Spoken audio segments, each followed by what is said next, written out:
시사 맛집 시사포차 오늘도 문을 엽니다. 오늘도 맛있는 시사 안주를 들고 찾아온 세 분을 소개합니다.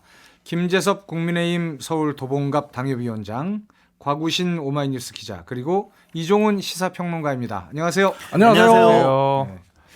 자, 오늘 방송은 유튜브로도 보실 수 있습니다. 지금 유튜브에서 표창원의 뉴스 아이킥을 검색해서 들어오시면 실시간 생방송 화면 보실 수 있고요. 댓글로 의견이나 질문도 남기실 수 있습니다.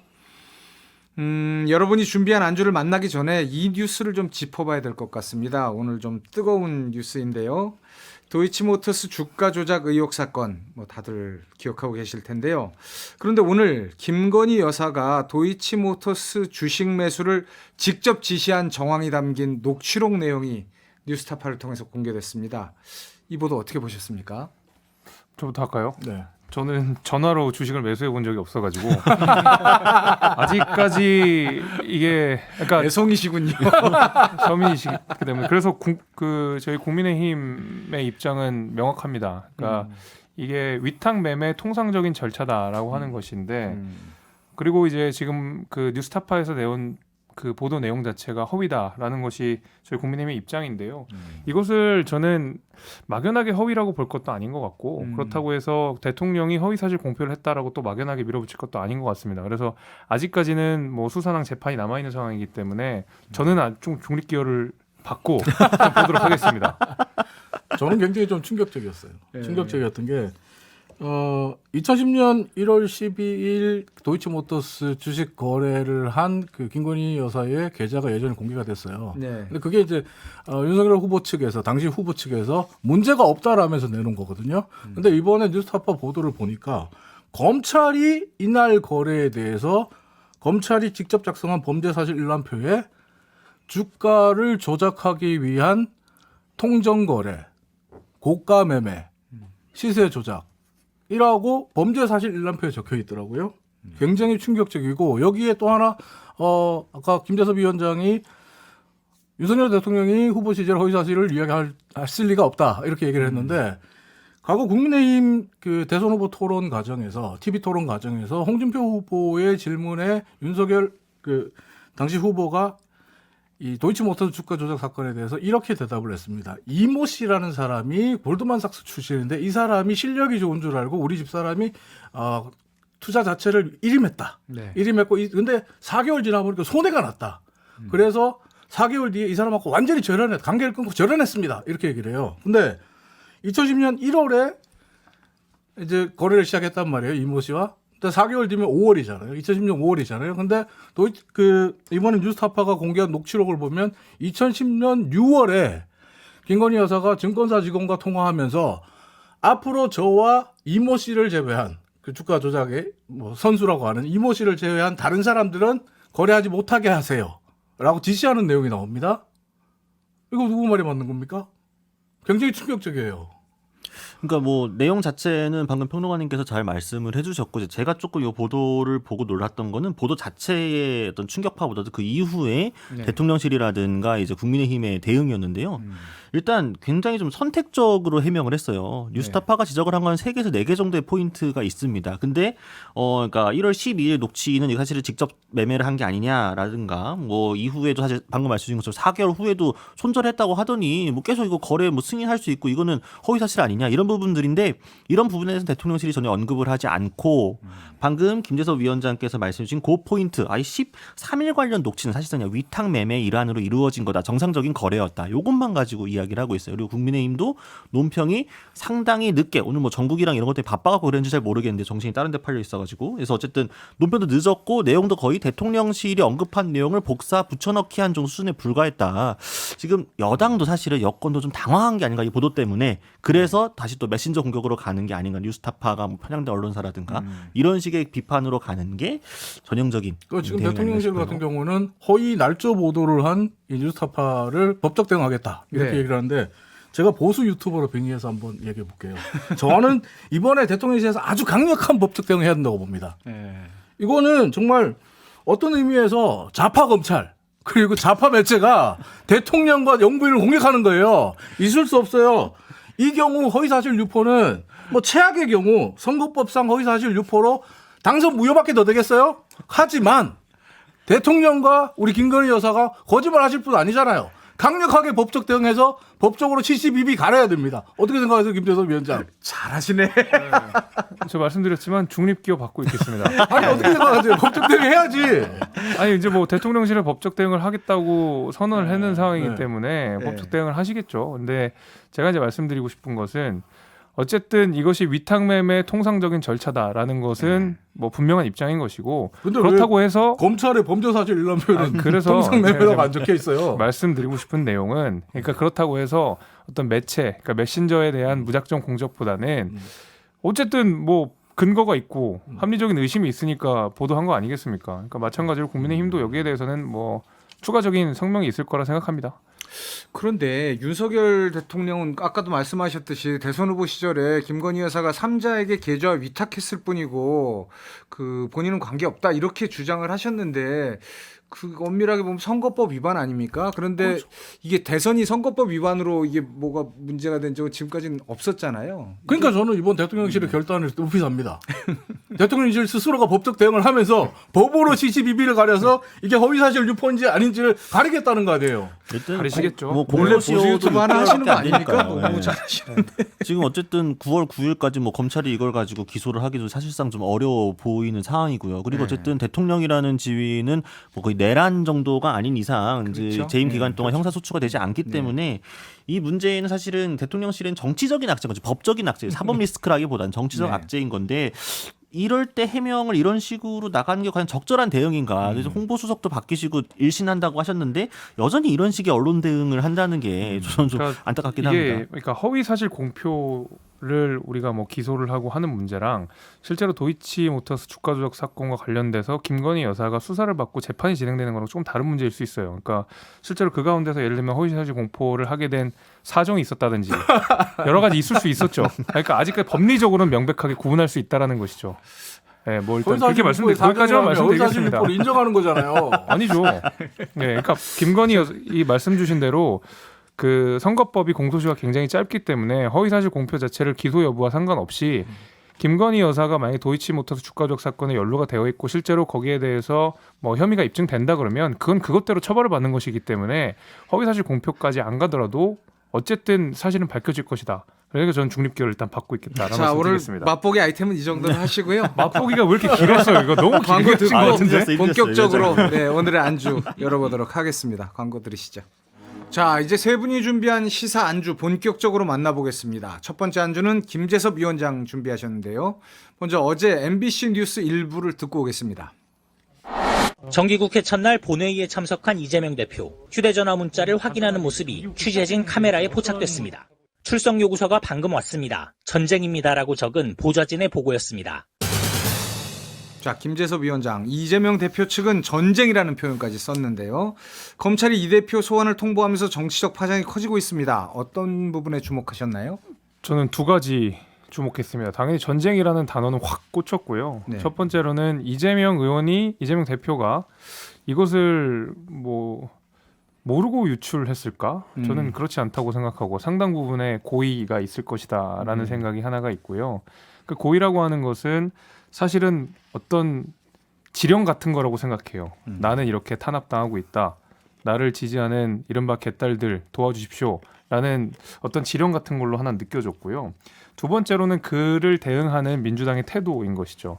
이재명 의원의 수사, 기소 등에 대해서 절대적으로 이것은 정치적 탄압이다. 하나도 다른 목소리를 내지 않고 전부 다 민주당이 단일 대우를 이뤄서 이재명 의원의 수사에 대한 그 어떤 반박, 반대 내지는 비판 같은 것들을 굉장히 일목요연하게 하시는 걸 보면서 이게 뭔가 딱 맞춰진 틀 같다라는 생각을 좀 했습니다.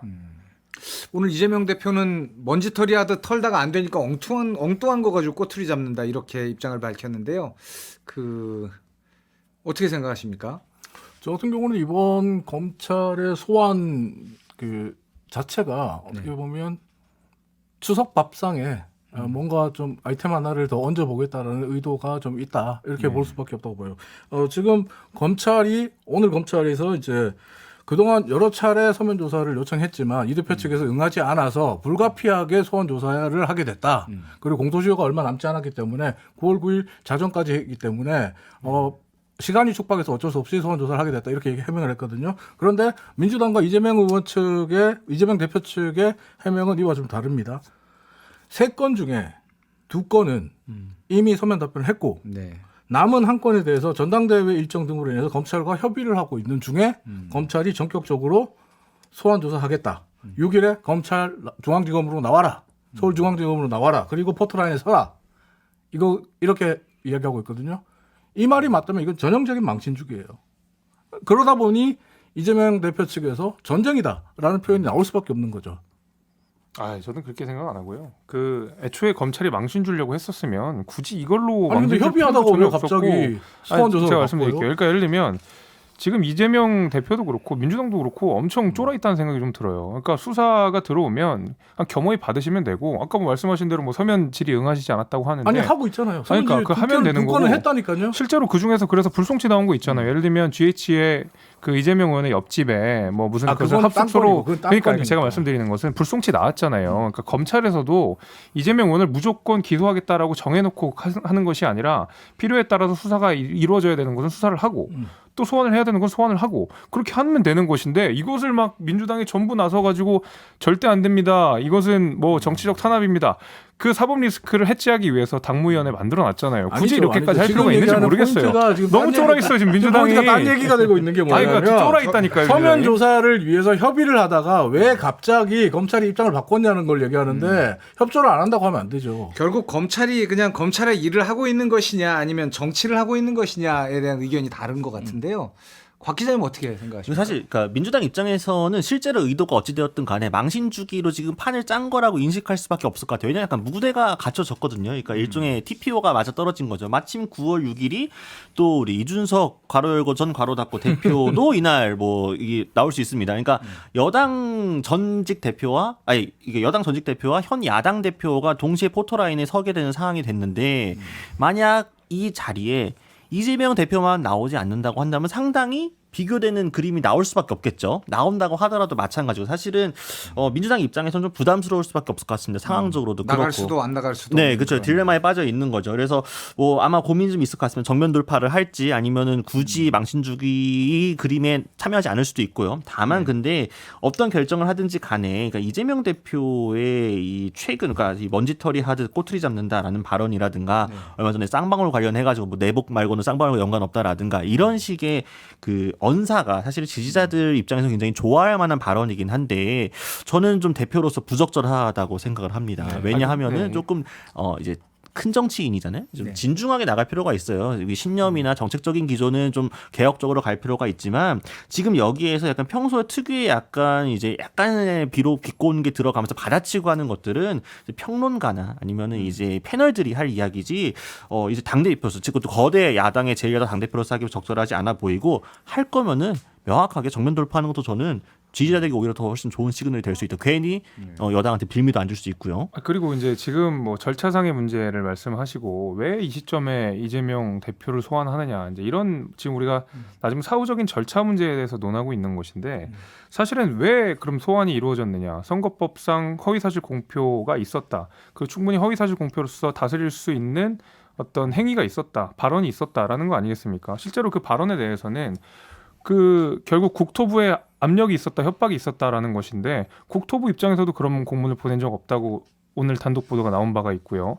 수차례 그 전에 이재명 의원이 얘기했던 대로 뭐 1년에 24차례 공문을 보냈는데 실제로 그런 사례도 없었던 것이고요.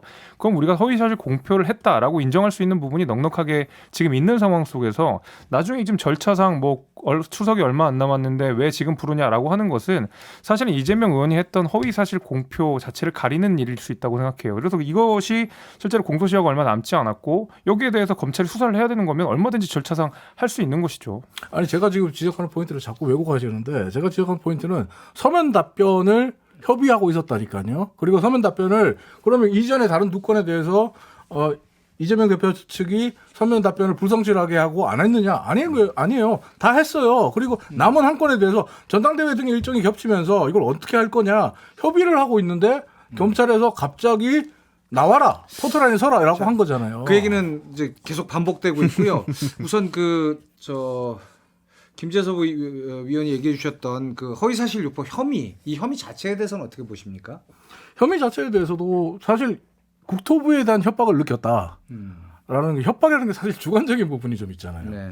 이게 뭐 법적으로 CCTV를 가려봐야 되겠지만 압박에 대해서 나는 협박이라고 느낄 수 있고 반대로 그건 뭐 협박도 아니고 아무것도 아니야라고 느낄 수도 있지만 실질적으로 당사자가 아닌 이상은 그 감정을 알 수 없는 거죠. 근데 그렇게 말씀하시기에는 국토부의 공문을 거절하는, 성남시는 하지 않겠다라고 거절한 공문도 있거든요. 근데 협박을 느꼈는데 어떻게 거절을 해요? 하기 싫어 이 얘기를 한 건데, 그렇기 때문에 이건 협박이라고 우리가 진단할 수가 없는 것이죠. 거절했는데 협박이라는 국토부에서 표현을 어떻게 해석하냐에 따라 다를 것 같은데 네. 거절하는 공문을 보냈다고 협박이 아니다라고 말하는 건 조금 단정적으로 협박을 나가면 다 느껴지고요. 응해줘야 됩니까? 아니 그리고 제가 지금 협박이라고 전제를 이재명은 협박을 당했다라고 이제 전제를 해놓고 이야기를 하는 느꼈다고 느꼈다. 했는데 국토부 공문을 보세요. 이거 어디 가는 협박을 이재명은 배짱 좋으신 분이잖아요. 뭐 이런데 아니, 협박을 지자체에서 느끼고 오히려, 지자체에서 아니라니까요. 토목사업 하는데 국토부가 허가권을 다지고 아니, 있는데 근데 이제 저는 국토부가 요거는 그렇게 오히려 말씀하실 이제 수 있지만 이게 법적으로 다툴 일인가는 잘 그래서 모르겠습니다. 그게 문제인 거죠. 예를 들면은 그러니까 이재명 대표가 당시에 성남시를 운영하면서 약간 국토부가 왜 이렇게 강압적으로 굴지라는 건 분명히 느낄 수 있다고 생각을 해요. 그리고 그거를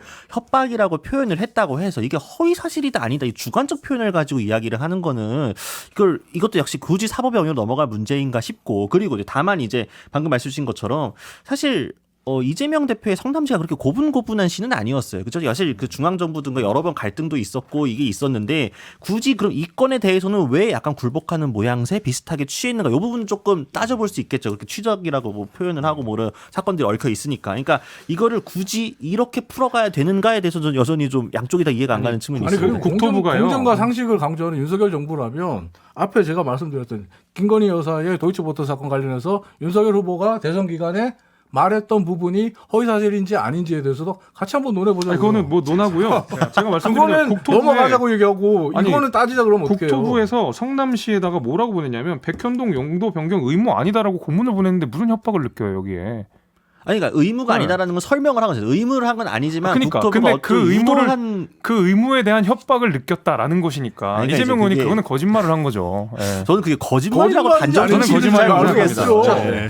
이 문제는 뭐 계속 얘기해봐야 계속 부딪히실 것 같고. 근데 한 가지만 제가 말씀드릴게요. 이 네. 문제와 관련해서 오늘 대통령이 도어스태핑 질문으로 이 관련된 질문을 받았잖아요. 네. 거기에 대해서 민생을 살피느라 보도를 꼼꼼하게 보지 못해 모른다라고 했잖아요. 근데 저는 이 부분 들으면서 굉장히 충격적으로 놀랐어요.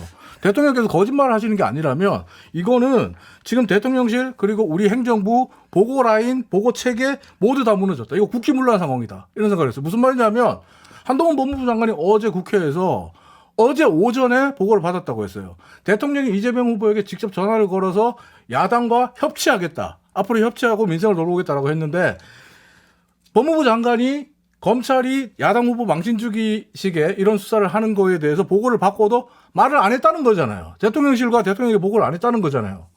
대통령의 국정기조를 완전히 무시한 거잖아요.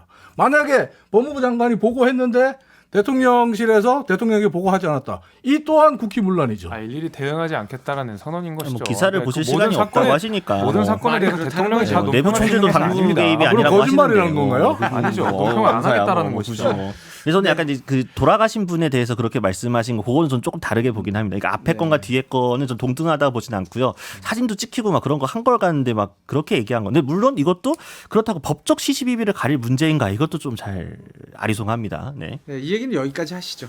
자, 두 번째 시사 한 주는 이종훈 평론가 준비하셨죠? 네. 잠시 준비된 내용부터 들어보겠습니다. 저는 이준석 전 대표가 굉장히 급하고 또한 불안한 거 아니냐 좀 그런 생각이 들어요. 왜냐하면은 이게 당원 개정이라는 것은 뭐 누구를 특정인을 그렇게 상정하고 만드는 게 아니거든요. 그러니까 그냥 국민의힘의 어떠한 그런 당의 운영을 어떻게 할지 그런 규정을 바꾸는 거 아니겠어요? 네, 살짝 무리한 말씀같이 들립니다. 지금 듣기에도. 전주의 국민의힘 의원이 오늘 불교 방송에서 하신 말씀인데요. 어찌됐거나 지금 갈등이 끝날 기미가 보이질 않습니다. 국민의힘과 이준석 전 대표. 이종훈 평론가 어떻게 보세요?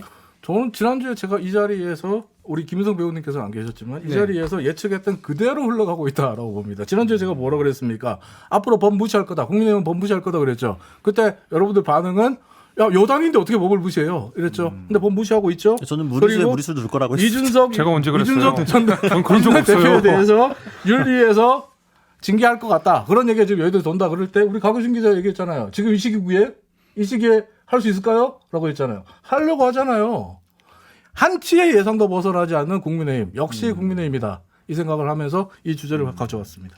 역시나 이번에도 상식과 합리를 기준으로 예측을 하면 틀릴 수밖에 없는 상황이다. 지금 국민의힘의 어떤 앞으로의 이거 예측을 행보를 볼 때는 뭔가 어떤 정무적인 이거를 뭔가 이렇게 여의도식 논법으로 풀고 뭔가 이거 취재를 하고 이건 먹히지 않고 그냥 용산의 강력한 의지가 어떻게 관철되느냐 그거에만 포인트를 두고 용산의 의중이 어디 있는지만 보면은 제가 과거 국민의힘에 된다. 몸담아서 일해봤잖아요. 뭐 국민의힘이 전부가 그런 것은 아니고요. 정확하게 말씀을 드리면 지금 무리하게 비대위를 추진하시는 분들은 아니 그게 다수잖아요. 타수죠. 그렇다고 해서 국민의힘 전부는 아니니까요. 네, 그 전부는 네. 아니죠. 네. 뭐 이상하죠. 이거 뭐 그 비대위를 추진하시는 분들의 패턴은 저는 생각보다 잘 읽혀요. 왜냐하면 제가 생각하는 수 중에서 설마 이렇게까지 하는 그 수를 꼭 하시더라고요. 아 이것만은 안 하겠지 하면 꼭 그걸 하시더라고요. 세 분의 의견이 아주 일치하시는데. 그래가지고 저분 국민의힘 그 지금 당원 개정안을 의결을 했지 않습니까 국민의힘에서? 그런데 추석 전까지 새 비대위가 출범할 수 있을까요? 어떻게 보십니까? 아니 뭐 마음만 먹으면 하루 아침에도 할 수 있는 게 예. 그러니까 상임 전국위랑 그 전국위원회랑 그 이 시기 차이가 있어요. 텀이 분명히 있어야 돼요. 그러니까 우리가 공표를 해야 되는 시간이 있기 때문에 그러니까 그 시간을 제외하면 아마 최대한 빨리 하려고 할 겁니다. 저는 그런 의미에서 이거 한번 브레이크를 걸고 가긴 가야 될 텐데 근데 브레이크는 왜 이렇게까지 이준석 전 막 대표가 지금 가느냐. 걸고 계시지 않습니까? 저는 지금 가처분 계속 추가 가처분 신청 내고 있는데 추가 가처분 또 인용될 것 같아요. 인용을 왜냐면 어떻게 보세요? 지금 최근에는 이제 인용될까요? 국민의힘에서 어제 나오는 얘기죠. 어제 이제 판사 기피 신청하겠다. 고려하겠다. 네네. 이렇게 얘기하거든요. 그러니까 최악의 수예요. 항상 제가 생각하는 최악의 수만 골라서 하고 있어요. 그러니까 그거잖아요. 제가 가처분 신청된 거 기각될 거다. 많은 우리 당의 중진 의원분들께서 특히 이제 법률가 출신들께서 저희가 철저히 준비했고 가처분은 기각될 것입니다.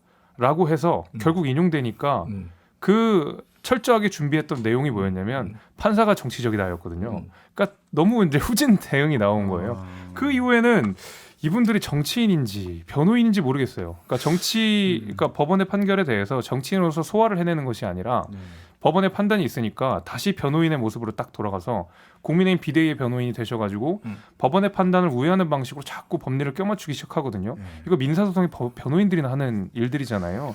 이런 의미에서 좀 납득이 잘 안 되고 더 납득이 안 되는 것은 이 비대위 출범에 대해서 강하게 목소리를 내고 계시는 초재선 의원님들 같은 경우에 어디 중진 의원님들 입장에 반대를 합니까? 그건 이제 이거 용산에서 내부 오더가 총질 아니에요? 왔으니까. 저는 이거 내부 용산에서 오더가 총질이고 전부 윤리에 제소해야 된다고 생각합니다. 그러니까 이제 그 지금 국민의힘이 짠 스케줄은 말 그대로 모든 것이 원만하게 딱딱 맞아 떨어졌을 때 9월 8일까지 비대위 인선까지 완료하겠다라는 이 시간표거든요. 근데 사실은 당원 당규 개정안 자체는 물론 이준석 전 대표가 계속 그 가처분을 걸고 있지만 심리 자체가 14일로 잡혀 있기 때문에 만약에 8일날 비대위가 뜬다고 하면 일단 뜨긴 뜰 겁니다. 다만 이제 그거에 대한 처분이 나중에 더 어떻게 뒤집힐지는 알 수가 없겠죠. 근데 지금 당원 당규 개정안과 별개로 지금 변수가 뭐가 있냐면 이제 9월 그러니까 다음 주 월요일 오후에 아마도 열리게 될 상임 전국위에 일단 비대위원장 임명안을 올려야 돼요. 그렇잖아요. 비대위원장 임명한 상임 전국위에 올려서 그걸 통과시키고 3일 뒤에 전국위를 소집해서 여기서 이제 최종적으로 가결이 돼야 되는데 비대위원장을 일단 누가 무슨 권한으로 지명을 할 것인가도 불분명하고 또 누구를 지명할 것인가도 헷갈리는 거예요. 지금 그래서 내부적으로 뭐 일부 중진 의원들 이름도 나옵니다만 새로 고를 시간이 없으니 빨리 추석 전에 끝내야 되니까 그럼 주호영 비대위원장의 직무가 정지되어 있는데 다시 주호영 비대위원장에게 새 비대위원장을 맡기겠다라는 그림들이 나오고 있는 건 거잖아요. 새 비대위원들 이제 거의 그대로 가겠다라는 게 이제 어느 정도 그림인 것 같은데 재판부가 실질적으로 그 전 주호영 비대위원장의 직무를 정지시켰던 게 실제적으로 보았을 때 민주적 정당성이 부족하고 이준석 전 대표의 복귀를 원천적으로 봉쇄하기 때문에 문제라고 한 건데 간판만 저희는 비대위 시즌2입니다. 혹은 새 비대위입니다. 구 비대위가 아니에요. 근데 구성이유는 똑같아요. 그럼 법원에서 봤을 때 이거 약간 법원의 권위에 대한 도전으로 받아들이지 않을까? 저는 어떻게 이런 그림을 생각하는지 아니, 약간 그리고 또 이해가 하나 이제 궁금한 게 지금 얘기하시는 것 중에 또 하나가 문제가 되는 게 뭐냐면 지금 비대위원장 선임을 어떻게 해요?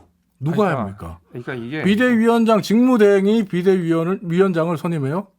지명해요? 그러면 대통령 직무대행이 대통령을 지명합니까? 아니 그렇게 구체적으로 들어갈 필요도 없이 그냥 전반적으로 지금 다 이상하기 때문에 후지기 때문에 뭐 이렇게 하나 꼭 집어서 이거 어떻게 하느냐 다 이상해요. 그것뿐만이 아니라 그래서 저는 지금 국민의힘이 최악의 선례를 남기고 있다고 생각하는데 지금 단순히 이런 비대위가 뜨는 절차가 문제가 아니라 윤리위원회에서 대표를 사실상 탄핵하는 절차를 했잖아요. 그러니까 선출되지 않은 권력이 선출되지 않은 기관들이 사실상 국민과 당원들이 선출한 대표를 사실상 탄핵하는 결과를 낳은 그런 그러니까 정치적으로 언제든지 이용될 수 있는 선례를 하나 남겼고요. 그것이 국민의힘의 윤리위니까. 최고위 같은 경우에도 지금 최고위원 한 명을 제외한 나머지 모두가 사퇴하면 비상 상황이 된다고 하는데 예를 들면 대표와 최고위원들의 사이가 안 좋은 상황 그리고 최고위원들과 또 다른 어떤 권력관계의 중심에 있는 누군가 있는 상황 속에서는 최고위원들이 한 명만 빼고 다 사퇴해버리면 지도체제 흔들 수 있는 것이거든요.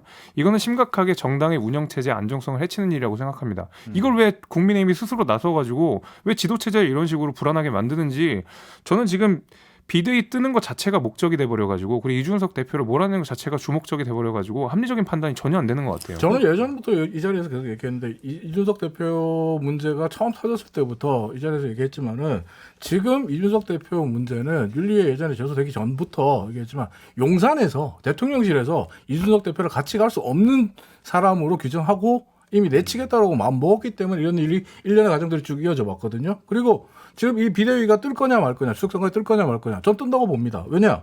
정말 신기하게도 대통령께서는 당무에 절대 개입하지 않는다고 얘기하십니다. 하지만 대통령께서 국민의힘 의원들에게 전화를 다 돌립니다. 그리고 초선 의원이라고 대표하지 말란 법 있나? 라고 독려합니다. 하지만 대통령은 장무에는 절대 개입하지 않습니다. 그럼에도 불구하고 어떤 보이지 않는 힘에 의해서 국민의힘은 지금 비대위 체제를 향해 나아가고 있습니다. 비상식의 정상화될 때까지. 그러니까 지금 이 가장 아까 말씀해 주신 김재섭 위원장께서 말씀해 주셨던 것 중에 재밌었던 게 선출직 최고위원 5명 중 4명이 사퇴를 하면 그거를 비상 상황으로 규정할 수 있도록 하겠다는 게 이번 당원 당규 개정안의 핵심인 거잖아요. 맞아요. 그러면서 그 이제 비대위에서 그러니까 이제 수석 대변인이 설명을 하기로는 이게 절대 김용태 최고위원을 염두에 두고 한 게 아니라 이전 전당대회에 그거를 보았을 때 이 정도 사퇴면은 좀 더 이상 그 신뢰가 무너진 걸로 봐야 되지 않겠냐 이런 식으로 얘기를 한단 말이에요. 그러면서 이게 겨냥하는 식으로 보도하는 건 절대 그렇게 하지 말아라. 그거 오보라는 식으로 많이 해명을 하고 다녔단 말이에요. 근데 이해가 안 되는 게 아니 기본적으로 비대위원 그러니까 총 이제 한 번 구성이 되면 9명이 기본인데 일반적으로 우리가 민주적인 다른 절차들을 생각을 해보면 또 과반이 기준이잖아요. 뭔가 하려고 하면은 그럼 9명의 과반이면 4명은 절반이 아니잖아요. 5명을 해야 되는 거죠 사퇴를. 근데 5명 사퇴로 하게 되면 전원 사퇴가 되니까 안 맞으니까 이렇게 하는 거 아니냐라는 게 합리적인 의심인데. 그러니까 뭐 그것까지는 이제 의심으로 할 수가 있는데 저는 이게 가처분 신청이 또 인용될 것 같은 느낌이 드는 이유는 그러니까 뭐 비대위의 부적법성, 비상 상황의 자기적 연출 이런 건 둘째치고 기본적으로 이 당원 당규가 통과되면 가만히 앉아 있던 김용태 최고위원은 갑자기 해임당하는 것이거든요. 이것은 우리 법원의 대원칙인 소고비법 금지의 원칙에 전형적으로 해당하는 겁니다. 앞으로 대통령실에서 사법부, 대통령실이 뭐 법원을 좀 어떤 압박을 가하겠죠. 뭐 이 아이템 이 정도 해야 될 것 같습니다. 아무튼 뭐 굉장히 복잡한 이야기들을 하고 있는데 사실 하지만 예측한 그대로 국민들의 흘러갑니다. 삶과는 크게 관계없는 이 국민의힘의 내용 사태가 어떻게 빨리 잘 마무리됐으면 하는 바람입니다. 다음 주도 자. 똑같이 이걸 하고 있지. 마지막 안주 곽우신 기자 준비하셨죠? 짧게 하겠네요. 이거는 네. 어떤 거 가져오셨죠? 2022 개정 한국사 교육과정 시안이 나왔습니다. 그런데 여기에 이제 민주주의에 자유가 빠졌다라는 지적이 보수 언론 등을 중심으로 나오자 교육부가 예정이 없던 브리핑을 긴급하게 열면서 자유민주적 기본 질서는 헌법 정신에 부합한 기본 상식이라고 맞는 말을 다시 강조를 하면서 이 표현들을 전부 자유민주주의로 고치기로 이야기를 했습니다. 그러면서 또 이 남침이라는 표현이 이 목표에 없었다라는 점도 지적이 나오자 이것도 역시 추가를 하겠다라고 했는데요. 이 때문에 이게 저희가 몇 번 보수 정권에서 겪어보지 않았습니까? 국정 교과서 문제부터 시작을 해서 역사 교과서 관련 소위 역사 논쟁들이 재현되는 거 아닌가 이런 우려가 일각에서 있어가지고 간단하게 가지고 나와봤습니다. 이거 근데 지금 윤석열 정부 교육부가 한 거죠? 그러니까 이제 윤석열 정부에서 이거를 그러니까 처음에 원래 시안 자체는 처음에 문재인 정부가 만든 것을 토대로 윤석열 정부가 다시 발표를 한 거죠. 그렇죠. 윤석열 정부에서 발표한 거죠. 네. 근데 이게 특히 이제 우파 진영에서 이 자유민주주의에 대해서 뭐 유독 왜 저렇게 뭐 예민하게 반응하느냐 이렇게 할 수는 있는데 저는 한편으로 이해가 좀 되는 것이 뭐냐면 이제 1980년대의 반체제 운동 특히 이제 뭐 그 중에서는 민주화 운동을 하신 분들 중에서도 특히 일부는 반체제 운동을 하신 분들이 있었는데 그 반체제 운동의 핵심이 사실은 이 민주주의의 개념을 자유민주주의에서 자유가 빠지고 인민민주주의로 대체시키는 운동도 상당히 많이 했었고 아마 그런 반사작용 때문에 지금 우파 진영에서는 그 자유라는 말 빼는 것 자체가 민주주의를 인민민주주의로 동치시키려고 하는 움직임 아니냐라는 그 반감 때문에 조금 더 예민하게 반응을 하고 있는 것 같은데 이런 것들은 사실은 뭐 어차피 개정해서 넣는다고 했으니까 큰 문제는 안 될 것 같고 남침이나 이런 단어가 빠지는 건 좀 굉장히 심각한 문제라고 생각합니다. 근데 이제 교과서에 남침이란 표현이 없는 게 아니에요. 그리고 교육부가 갑자기 뭐 문재인 정부의 교육부가 브루스 커밍스 같은 어떤 수정주의 사관을 가져와서 갑자기 막 그렇게 그걸 반영했다 그런 게 아니거든요. 다만 교과서에는 다 이제 설명이 그렇게 되어 있는데 개정 목표의 설명에 남침이라는 단어가 꼭 있어야 되냐 없어야 되냐 요걸 가지고 좀 약간 침소봉대한 측면이 없지 않다 논란을 부추긴 쪽에서 그리고 이 자유민주주의 같은 경우에도 사실은 2011년 이전까지만 해도 자유민주주의와 민주주의라는 표현이 함께 섞여서 혼용되어 왔었어요. 통상적으로. 그런데 이명박 정부 이후 때부터 갑작스럽게 이 문제가 불거지면서 자유민주주의로 일방적으로 통일이 됐었다는 말이죠. 쭉. 그러고 나서 나중에 다시 혼용 쪽으로 가닥이 잡혔었는데 다시 또 자유민주주의로 통일을 한다고 하니까 이게 민주주의라는 이데올로기를 너무 좁게 해석하는 게 아닌가. 아니 이걸 민주주의라고 쓴다고 해서 누가 이거를 북한식 인민민주주의라고 생각을 합니까? 근데 그 체제운동을 실제로 1980년대 했었거든요. 근데 거기에 대한 반감 같은 것이죠. 인민이나 국민이라는 근데 단어를 1980년대는 이미 지금 굉장히 오랜 시간이 지나고 해석하기 그러니까 나름인데 거기에 대한 반감 해석하기 같은 나름인데 것들이 남아 있는 거죠. 우파 진영에서. 역으로 국민의힘이 영어로 하면 피플스 파티잖아요. 네. 이거 인민의 당이라고 할 수도 있잖아요. 그 인민이랑 번역하면 다르죠. 네. 그리고 독일에 제가 볼 때 이 단어 하나에 너무 예민하게 움직일 필요는 없다. 아니 근데 이런 그거는 생각합니다. 저는 사실을 호도하는 거라고 생각하고요. 그러니까 1980년대 했었던 인민민주주의 운동이랑 피플 파워 파티에 있는 인민이랑은 애초에 다른 개념이에요. 그 우파 정당에도 유럽 같은 데 보면은 피플 그러니까 인민이라고 쓰여 있는 우파 정당들 굉장히 많아요. 네네. 사례들 굉장히 네네. 많고. 근데 대한민국에서 1980년대 했었던 그 거기에 특정에서는 민주주의를 인민민주주의로 대체시키려는 운동이 실제로 있었고 거기에 대한 반감 같은 것들, 거기에 대한 우려들이 섞여 가지고 사실 예민하게 반응하는 것이고 어차피 수정한다고 했으니까 이대로 넘어가면 된다라는 것이죠. 그러니까 이제 지금 이 말이 80년대 기술 내용인가요? 아니, 그건 아니잖아요. 그러니까 기본적으로 이 그러니까 예를 들면은 유럽 등에서의 주류 이데올로기가 사민주의인데 그럼 이 사회 민주주의, 이 사민주의는 우리나라 입장에서 보았을 때 역사 교과서가 인정할 수 없는 불온한 사상인 거냐 이런 반론도 나올 수가 있는 거잖아요. 굳이 이렇게 좁게 해석할 필요가 있는지 모르겠고 그러면서 반면에 또 오히려 노동이란 말을 어떻게 악착같이 다 빼려고 하고 어떻게 축소시키려고 한 게 또 이번 정부의 교육 과정 시안이란 말이죠. 이런 걸 보면서 자칫 또 전희경 전 의원께서 대통령실도 간다고 하시니 과거에 이 논쟁이 재발되는 것이 아닌가가 개혁 진보 진영의 그러지 우려입니다. 않길 바랍니다. 예, 그러면 안 되죠. 그러니까 제2의 또 뉴라이트 운동이 안 일어났으면 정권이 좋겠어요. 바뀔 때마다 이 역사 교육에서 뭐 편향 논란이 양쪽에서 일어나는 건 바람직하지 않은 일인 것 같고요. 이와 관련된 좀 그 일관된 대안 같은 것이 있었으면 하는 바람인데 어떨지 잘 모르겠습니다. 자, 시사포차 오늘은 여기서 문을 닫도록 하겠습니다. 지금까지 김재섭 위원장, 이종훈 평론가, 박우신 기자였습니다. 감사합니다, 세 분. 감사합니다. 감사합니다. 평일 저녁 6시 5분에 여러분을 찾아갑니다. MBC 라디오 교창원의 뉴스 하이킥.